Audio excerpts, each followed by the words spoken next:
Hello everyone, welcome back. तो आज हम इलस्ट्रेशन नंबर 6 सॉल्व करने वाले हैं on BRS, that is bank reconciliation statement.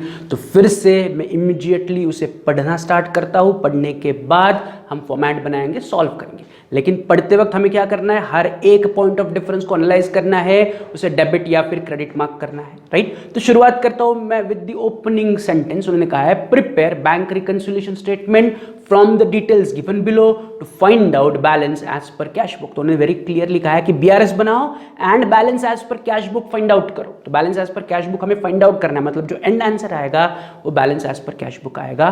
For hmm, for mister Bhuvneshwar as on 31 October 2018। तो हमें बीआरएस का डेट क्या है, 31 अक्टूबर 2018, राइट। अब पहले पॉइंट में उन्होंने क्या दिया, इंपॉर्टेंट है हमारे लिए। उन्होंने कहा है कि passbook of mister Bhuvneshwar shows an overdraft of 53,970। तो उन्होंने वेरी क्लियरली कहा है कि जो भुवनेश्वर के बैंक का पासबुक है, उस पासबुक में हमें ओवरड्राफ्ट दिख रहा है कितना, 53,970 का।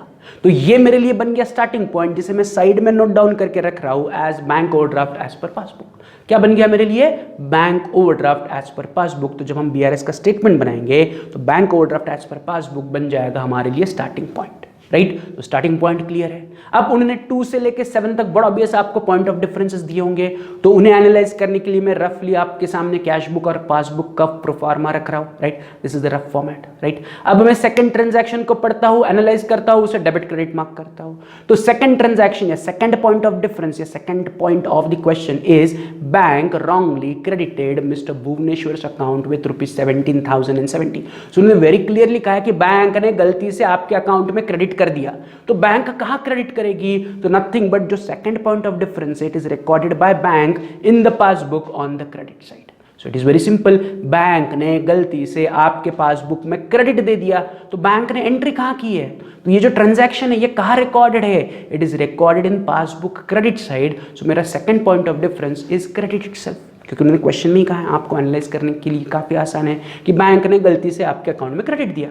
तो एंट्री कहाँ है, बैंक ने दिया मतलब पासबुक में है, कहाँ दिया, गलती से क्रेडिट में दिया।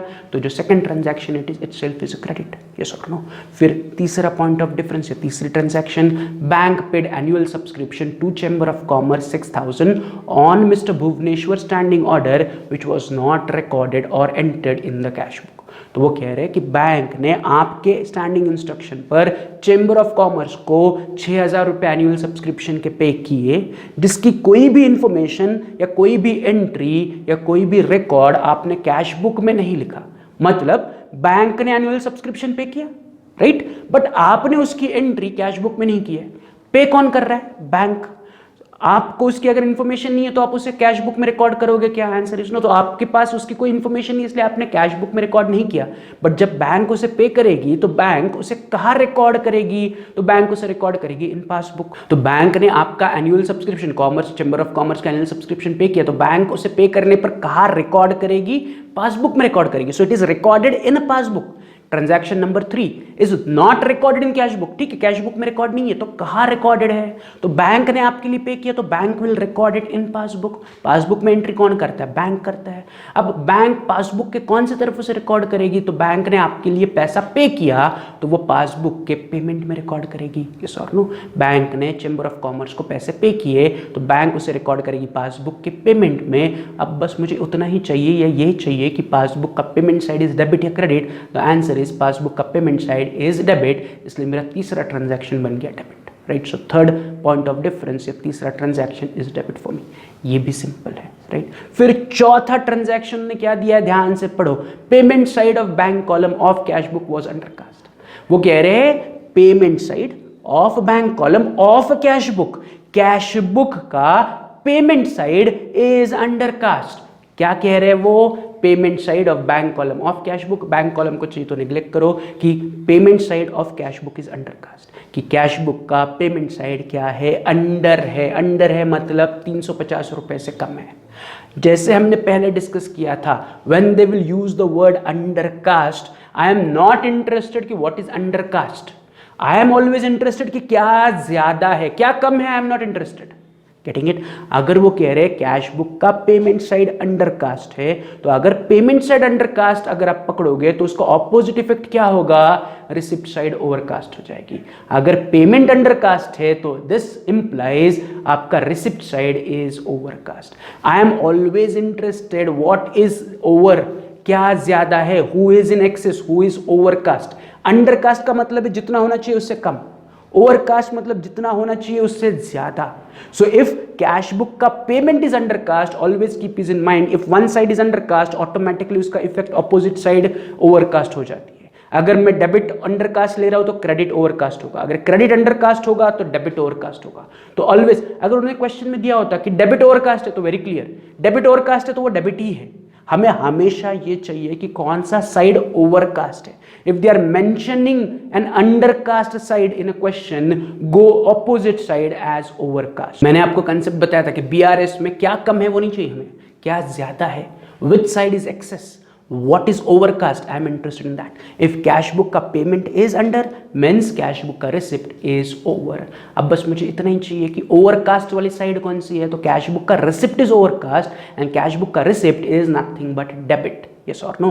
cash book का receipt is overcast and cash book का receipt is nothing but debit, तो मेरे लिए चौथा ट्रांजैक्शन बन जाएगा debit। is this clear, right? तो cash book पेमेंट अंडरकास्ट है जिसको मैंने रिवर्स कर दिया, मुझे अंडरकास्ट में कोई इंटरेस्ट नहीं है। अगर पेमेंट अंडरकास्ट है तो who is overcast, receipt is overcast. तो रिसिप्ट ओवरकास्ट है तो आई एम इंटरेस्टेड इन कि कौन ओवरकास्ट है, तो कैश बुक का रिसिप्ट इज ओवरकास्ट, तो बस वो साइड देखो कौन सी है, डेबिट साइड है, तो चौथा पॉइंट ऑफ डिफरेंस डेबिट बन गया। Is this clear, right? चौथे के बाद पांचवा सिंपल है, interest on overdraft charge by bank was ₹1530। Bank ने आपके ओवरड्राफ्ट पर इंटरेस्ट चार्ज किया। तो जब बैंक इंटरेस्ट चार्ज करेगी तो बैंक उसे कहाँ रिकॉर्ड करेगी? आई एम ऑलवेज वांट कि ये एंट्री कहाँ रिकॉर्डेड है, एवरी पॉइंट ऑफ डिफरेंस कहाँ रिकॉर्डेड है, I am interested in that. तो बैंक जब आपके ओवरड्राफ्ट पे इंटरेस्ट चार्ज करेगी तो बैंक उसे रिकॉर्ड करेगी, but obvious in passbook, so it is recorded in passbook. अब बस मुझे इतना चाहिए कि बैंक उसे पेमेंट पे रिकॉर्ड करेगी या रिसिप्ट में रिकॉर्ड करेगी।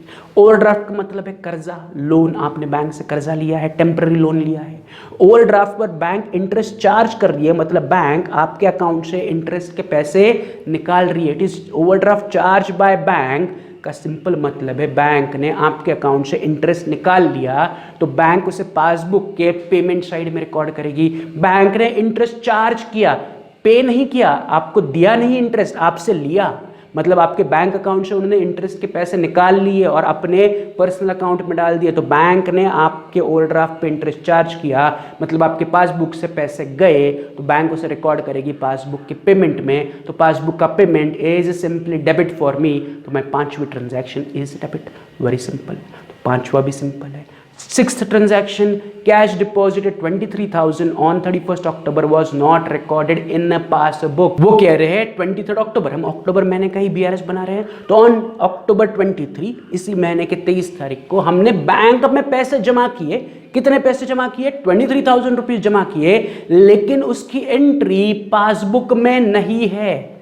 बैंक उसे रिकॉर्ड करना भूल गई, राइट, कि मैंने पैसे बैंक में जमा किए, बैंक में तो पैसे आ गए, बट पासबुक में उसकी एंट्री नहीं दिख रही है, पासबुक में नहीं दिख रही है। बट जब मैं बैंक में पैसा जमा करूंगा तो मैं उसे कहाँ रिकॉर्ड करूंगा? मैं उसे रिकॉर्ड करूंगा इन cash book. Means I have recorded this transaction in cash book. इसका इफेक्ट पासबुक में अभी तक नहीं दिख रहा है, तो हमें वही चाहिए कि कहाँ रिकॉर्डेड है, पासबुक में नहीं है। बट जब मैं बैंक में पैसा जमा करूंगा तो एज अ बिजनेसमैन मैं उसे कहाँ रिकॉर्ड करूंगा? कैश बुक में रिकॉर्ड करूंगा।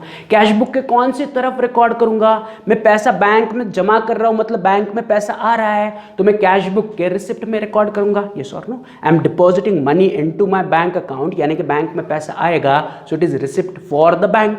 तो मैं उसे कैश बुक में रिकॉर्ड करते वक्त रिसिप्ट साइड में रिकॉर्ड करूंगा। अब बस चेक करो, कैश बुक का receipt side is what? Is debit. तो मेरा छठा ट्रांजैक्शन बन गया debit. As simple as that, very simple transaction. Sixth के बाद seventh, cheque issued but not presented to bank for payment. Very simple, मैंने इससे पहले भी कहा cheque issued but not presented is always credit. कैसे?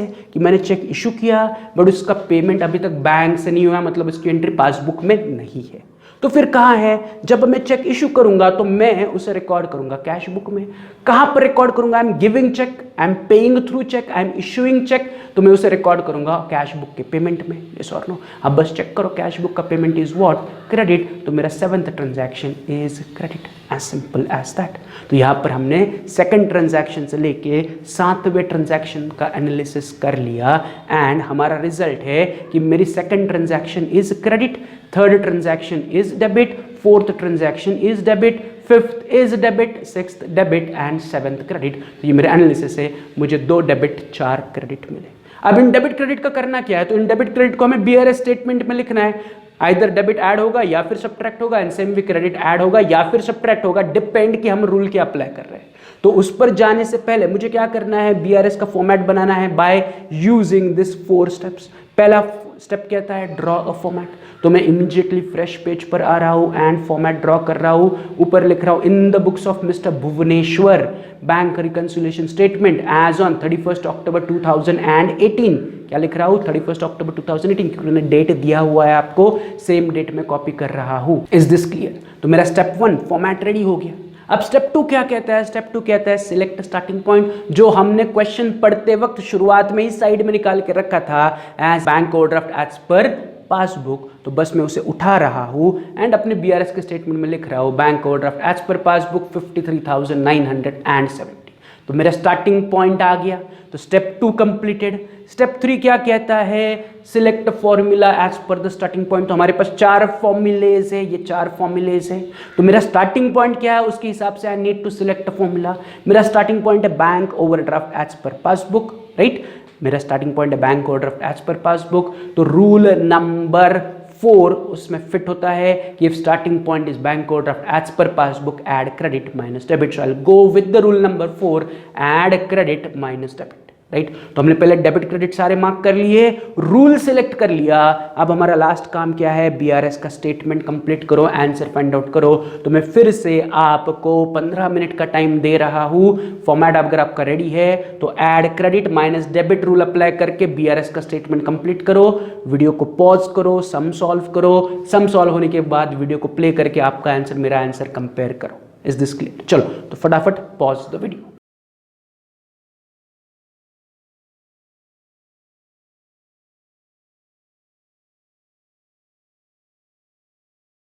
चलो तो सबने आंसर निकाला होगा, फाइंड आउट किया होगा। आई होप सो सबका आंसर सही आया होगा। तो लेट्स कंपेयर आपका आंसर एंड मेरा आंसर सेम है या नहीं, राइट। तो रूल क्या अप्लाई कर रहे हैं हम, add credit minus debit. So for convenience में रूल को साइड में डिस्प्ले कर रहा हूं कि if starting point is bank overdraft as per passbook add credit minus debit, right. तो रूल का पहला हिस्सा क्या कहता है, रूल का पहला हिस्सा कहता है कि क्रेडिट के पॉइंट ऑफ डिफरेंसेस को ऐड करो। तो मैं पहले क्रेडिट के पॉइंट ऑफ डिफरेंसेस लूंगा। तो मेरे पास क्रेडिट के पॉइंट ऑफ डिफरेंसेस को क्या करना है, ऐड करना है। तो मैं अपने स्टेटमेंट में लिख रहा हूं ऐड। कौन से पॉइंट ऑफ डिफरेंसेस ऐड करने हैं, क्रेडिट। तो क्वेश्चन में देखो मेरे पास 2 क्रेडिट के पॉइंट ऑफ डिफरेंस है, ट्रांजैक्शन 2 एंड ट्रांजैक्शन 7। एक एक करके बस मैं उसे अपने स्टेटमेंट में लिखता जाऊंगा। स्टार्टिंग विथ ट्रांजैक्शन नंबर 2 या point of difference number 1 for credit, credit का पहला पॉइंट ऑफ डिफरेंस, जिसमें उन्होंने कहा है कि बैंक ने गलती से आपके पासबुक में एक क्रेडिट लिखा 17,070 रुपीज का। तो इसके लिए स्टेटमेंट क्या होगा, तो मैं सेकंड ट्रांजैक्शन को उठा के बीआरएस में लिख रहा हूं as wrong credit given by bank in passbook 17,070। Bank ने गलती से पासबुक में रॉन्ग क्रेडिट दिया। So wrong credit by passbook या by bank in passbook, right. Wrong credit in passbook या wrong credit given by bank in passbook 17,070। Simple सा statement है। तो क्रेडिट का पहला पॉइंट ऑफ डिफरेंस आ गया। अब क्रेडिट का दूसरा पॉइंट ऑफ डिफरेंस उन्होंने कहा है cheque issued but not presented to bank for payment 40,000, कि मैंने चेक इशू किए लेकिन उनका अभी तक बैंक से पेमेंट नहीं हो पाया। Is this clear? तो cheque issued but not presented for payment is very simple, यही स्टेटमेंट हम लिखेंगे, कुछ चेंज करने की जरूरत नहीं। तो मेरा क्रेडिट का दूसरा स्टेटमेंट आ रहा है cheque issued but not yet presented for payment ₹40,000। Simple as it is मैंने स्टेटमेंट लिखा, कुछ उसको तोड़ने की जरूरत नहीं है। Cheque issued but not yet presented for payment 40,000। तो ऐड क्रेडिट के हिसाब से मेरे दोनों क्रेडिट के पॉइंट ऑफ डिफरेंसेस आ गए। अब इस दोनों क्रेडिट के पॉइंट ऑफ डिफरेंस का टोटल में लेके जा रहा हूं, आउटर कॉलम में टोटल आ रही है 57,070। राइट। तो क्रेडिट के पॉइंट ऑफ डिफरेंसेस की टोटल इज 57,070। रूल के हिसाब से मुझे क्रेडिट के point of differences starting point में ऐड करने हैं, तो 53,970 is my starting point plus credit के पॉइंट ऑफ डिफरेंसेस 57,070, मेरा सब टोटल आ रहा है 1,11,040। 1,11,040 is my subtotal after adding credit के point of differences, right? तो रूल के हिसाब से क्रेडिट के पॉइंट ऑफ डिफरेंसेस ऐड किए, आपका भी आंसर यही दिखना चाहिए।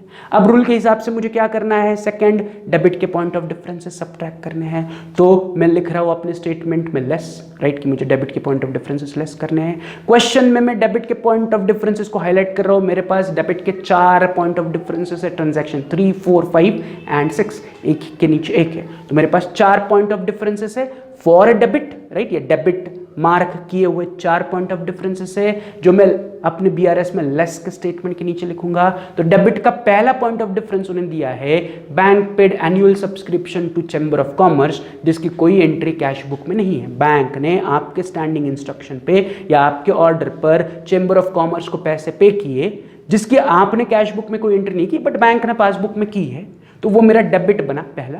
तो उसे मैं उठा के अपने स्टेटमेंट में लिख रहा हूं एज कि annual subscription of chamber of commerce paid by bank not recorded in cash book ₹6,000, right. तो आप स्टेटमेंट क्या लिख सकते हो, मैंने annual subscription of chamber of commerce paid by bank, इतना भी चलेगा, या annual subscription of chamber of commerce paid by bank not recorded in cash book 6,000, ये स्टेटमेंट भी चलेगा। तो statement related to your transaction होना चाहिए या related to the point of difference होना चाहिए कि बैंक ने चैम्बर ऑफ कॉमर्स को पैसे पे किए लेकिन इसकी एंट्री कैश बुक में नहीं है, कितना, 6,000 रुपीज। Very clear. तो डेबिट का पहला पॉइंट ऑफ डिफरेंस मैंने ले लिया।